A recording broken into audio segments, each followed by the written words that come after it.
안녕하세요. 라이프노트입니다. 오늘은 이 기초연금 수급자가 102만 명이나 폭증했다는 소식이 있어서 한번 주제로 갖고 와봤습니다. 노인이라서 힘들다. 이 말 이제는 모두에게 적용되지 않는 것 같습니다. 문제는 여기서 끝이 아니죠. 금융자산 수억 원, 월 연금 수령액 수백만 원, 자녀 지원까지 받는 여유 있는 노인, 이들 중 상당수가 기초연금을 함께 받고 있다는 사실 알고 계셨나요?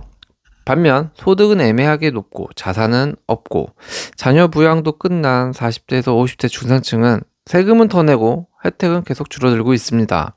기초연금이란 것은 법적으로 보면 취지를 보면 만 65세 이상 대한민국 국적의 국내 거주자 중 소득 인정액이 선정 기준액 이하인 저소득층 노인에게 지급되는 공적연금이라고 되어 있습니다. 그러니까 좀 더 딥하게 들어가면 기초연금법에 근거해서 안정적인 소득 기반을 제공하고 생활 안정과 복지 증진을 목적으로 한다는 취지로 만들어졌다는 건데요. 그런데 어쩌다가 기초연금 수급자가 이렇게 102만 명이나 폭증하게 되었고 여유 있는 노인마저 받게 되었는지, 이런 복지 부분에 대해서 왜 우리 대한민국이 지금 이런 일이 벌어지고 있는지에 대해서 한번 이야기해 보려고 합니다. 앞으로 이것들은 어떤 사회적 비용이 우리에게 돌고 돌아서 결국 우리 자녀에게까지도 올 수 있는 그런 상황이 된다는 점을 잊지 말아야 되고 꼭 명심해서 우리가 관심을 기울여서 정책을 좀 봐야 할 필요가 있을 것 같습니다. 일단 최근 몇 년 사이 기초연금 수급자가 102만 명이나 급증했다는 이 기사는 사실 예고된 거나 다름없었던 것 같아요. 왜냐하면 과거부터 이미 구조적으로 그렇게 설계되어 있었고요. 그 구조적 허점이 이제 드러난 거죠. 이 현상은 단순히 노인이 많아져서만은 아닌 것 같고요. 이유는 그 이상의 그 외에 이유는 세 가지 정도가 될 것 같은데요. 첫 번째는 바로 이 소득재산 기준이 완화되었다는 겁니다. 기초연금은 원래 하위 노인을 대상으로 설계됐지만 기준이 점점 완화되면서 중위권 노인층까지 수급 대상에 포함되기 시작했습니다. 특히 실거주 1주택 고령자의 경우 재산 평가가 느슨해졌고 자산이 있어도 기초연금을 받을 수 있는 구조가 되면서 허점적인 이런 구조가 생겨난 것이라고 할 수 있는 거죠. 두 번째로는 이 제도의 설계는 금융자산 평가 방식에 한계가 있다라는 건데요. 예금, 보험, 연금 상품은 구조에 따라 소득으로 잡히지 않는 경우가 많습니다. 그 결과 현금 흐름은 충분하지만 소득이 없는 노인으로 분류돼서 기초연금을 수령하는 사례가 늘어난 거죠. 제도를 잘 아는 사람일수록 유리한 구조가 될 수도 있다는 겁니다.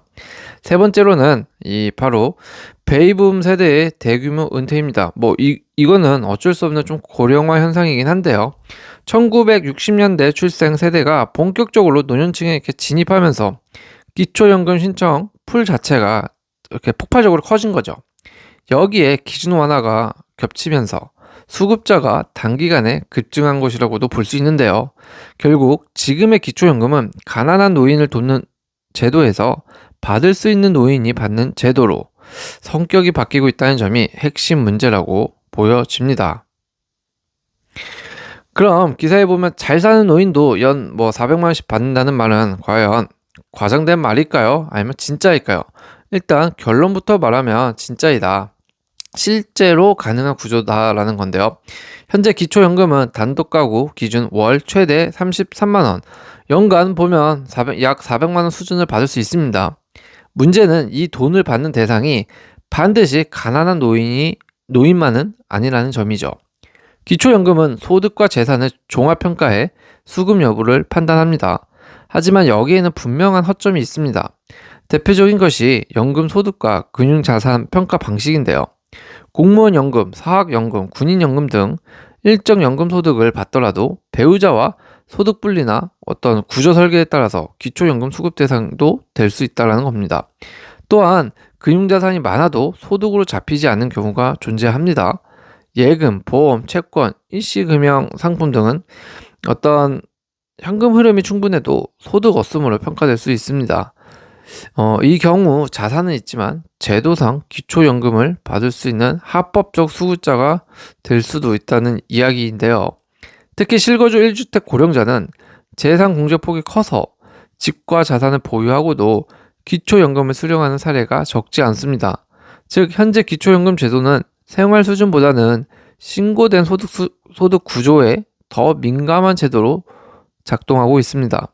이로 인해 기초연금은 노후 빈곤층을 위한 안전망이 아니라 조건만 맞으면 누구나 받을 수 있는 보편성 복지에 가까워지고 있다는 점이 핵심 과제가 될 것이라고 보여집니다. 문제는 노인 복지가 아니라 바로 이 복지의 반향일 겁니다. 기초연금 논란의 핵심은 어디로 가냐, 어느 곳을 바라보고 이 정책을 펼치느냐일 겁니다. 노후 빈곤을 막기 위한 복지는 반드시 필요합니다. 하지만 지금의 기초연금 구조는 정말 도움이 필요한 노인에게 집중되지 않고 있다는 점에서 조금 한계가 있는 것 같아요. 현재 기초연금은 소득 재산 기준이 완화되면서 보편 복지에 가까운 형태로 좀 변했죠. 그 결과 생활이 비교적 안정적인 노인층까지 수급 대상에 분명히 포함되어 있고요. 반대로 재정 여력은 빠르게 소모되고 있죠. 이는 복지 본래의 목적이었던 취약계층 집중 지원과는 거리가 멀어지는 방향입니다. 문제는 이 부담이 고스란히 현역 세대와 중상층에게 전가된다는 점입니다. 40대에서 50대는 세금을 통해 기초연금 재원을 부담하지만 정작 본인들의 노후에는 같은 수준의 혜택을 기대하기 어려운 구조에 놓여 있다는 거죠. 이로 인해 세대 간 형평성 문제와 복지 불신이 동시에 커지고 있다는 건데요. 복지는 많이 주는 것이 중요한 게 아니라 정확히 주는 게 중요합니다. 많이 주는 것은 좋은 복지가 아닙니다. 정확히 누구에게 주는 분배가 좋은 복지라고 할 수 있을 겁니다. 한정된 재정 안에서 모두에게 나눠주는 방식은 결국 지속 가능하지 않기 때문인데요. 지금 그래서 필요한 것은 노인 복지를 줄이자는 논의가 아니라 누구에게 어떻게 지원할 것인가에 대한 방향을 재설정하는 것이 아닌가 싶습니다. 기초연금이 지금처럼 흘러간다면 이는 복지가 아니라 미래 세대의 부담을 앞당겨 쓰는 구조가 될 수밖에 없을 겁니다. 이 지점에서 복지의 방향을 다시 점검해야 할 시점이라고 보여집니다.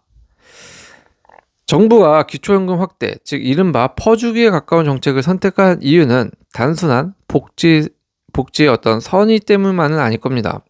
가장 큰 배경은 한 3가지 정도가 있을 것 같은데요. 첫 번째가 바로 노인층은 투표율이 가장 높은 세대이기 때문일 겁니다. 이 말이 무슨 말이냐? 대한민국에서 60대 이상 유권자는 선거 참여율이 압도적으로 높습니다. 이건 부정할 수 없죠. 정부 입장에서는 기초연금 축소나 기준 강화가 곧바로 정치적 반발로 이어질 가능성이 크다라는 것을 알고 있는 거죠. 반대로 연금을 늘리거나 대상자를 확대하면 단기간에 체감도가 높아져서 정치적으로도 가장 안전한 선택이 되기도 합니다. 이런 선택을 이제 정치적인 이유 때문에 할 수도 있다라는 거죠. 두 번째로는 선별 복지는 사실상 행정적으로 좀 매우 어려운 편은 맞는 것 같아요. 실제 자산 수준을 정확히 파악하려면 금융자산, 부동산, 가족 지원 구조까지 모두 들여다봐야 합니다. 하지만 현실적으로 자산 전수조사는 불가능하고요. 행정 비용과 민원 부담도 엄청 급증합니다. 그 결과 정부는 정밀하게 가리기보다는 그냥 넓게 주자 이런 식으로 방향을 선택하게 된다라는 거죠. 이건 AI가 지금 판치는 요즘이라면 조금만 더 시스템적으로 개선 노력을 한다면 또 가능하지 않을까라는 생각도 좀 들긴 합니다. 세 번째로는 고령화 속도가 정책 개편 속도보다 매우 빠르게 진행되고 있다는 겁니다. 고령화 속도는 사실 막을 수 없는 재앙 같은 구조이죠. 앞서 말씀드렸던 이런 베이비붐 세대의 은퇴가 좀 클 수가 있는데 이런 노인 인구가 급증하는 상황에서 제도를 근본적으로 손질할 시간적 여유가 부족하다는 거죠. 결국 구조 개혁보다는 단기 처방형 복지 확대가 반복되고 있는 겁니다. 문제는 이 선택이 당장은 안정적으로 보일 수 있지만 장기적으로는 재정 부담과 세대 갈등을 키운다는 점입니다. 기초연금 퍼주기는 정치적으로 쉬운 선택일 수는 있었겠지만 경제적으로는 가장 비싼 선택이 되고 있는 상황이 펼쳐지고 있다고 해도 과언은 아닐 것 같습니다. 진짜 위험한 거는 지금 시점이 아닙니다. 앞으로 미래가 걱정이 되는 것이죠. 노인복지라고 한다면 대부분 사람들이 아직 노인 제도에 포함되지 않은 사람들, 그러니까 즉 먼 이야기로만 생각하는 분들이 정말 많습니다. 그러다 보니까 신경도 잘 안 쓰고 잘 관심도 안 보고 쳐다보지도 않게 되는 거죠. 하지만 이런 제도적으로 생기는 문제들은 결국 돌고 돌아서 다른 형태, 자신 또는 자신 자녀에게 온다라는 것을 인지해야 합니다. 기사에서 나오고 있는 기초연금 수급자 102만 명 증가라는 이 숫자는 단순한 복지 통계가 아니라 이는 대한민국 복지가 지금 현재 어디를 향해 흘러가고 있는지 보여주는 신호라고 보여집니다. 지금의 기초연금 제도는 분명 선의에서 출발했습니다. 하지만 제도가 커질수록 기준이 느슨해질수록 그 부담은 조용히 현역 세대에게 전가되고 있죠. 특히 소득은 줄고 책임은 늘어난 40, 50대 중산층에게 이 구조는 정말 점점 버거운 현실이 될 겁니다. 복지는 많을수록 좋은 것이 아닙니다. 필요한 곳에 필요한 만큼 작동할 때만 지속 가능합니다. 지금처럼 받을 수 있으면 받는 구조가 계속된다면 언젠가는 그 비용을 감당하지 못한 시점이 찾아올 수밖에 없습니다. 기초연금 논란은 노인과 청년의 대립 문제가 아니에요. 이건 대한민국 전체의 지속 가능성에 대해서 끊임없이 묻는 사회적 문제입니다. 지금 이 구조를 어떻게 고칠 것인가가 어떤 우리와 우리 아이 세대의 미래를 결정할 수 있게 된다는 점을 꼭 인지하고 또 정부 정책에 관심을 기울여 주시는 게 국민으로서의 어떤 제대로 된 역할이 아닌가 싶습니다. 오늘도 시청해 주셔서 감사합니다.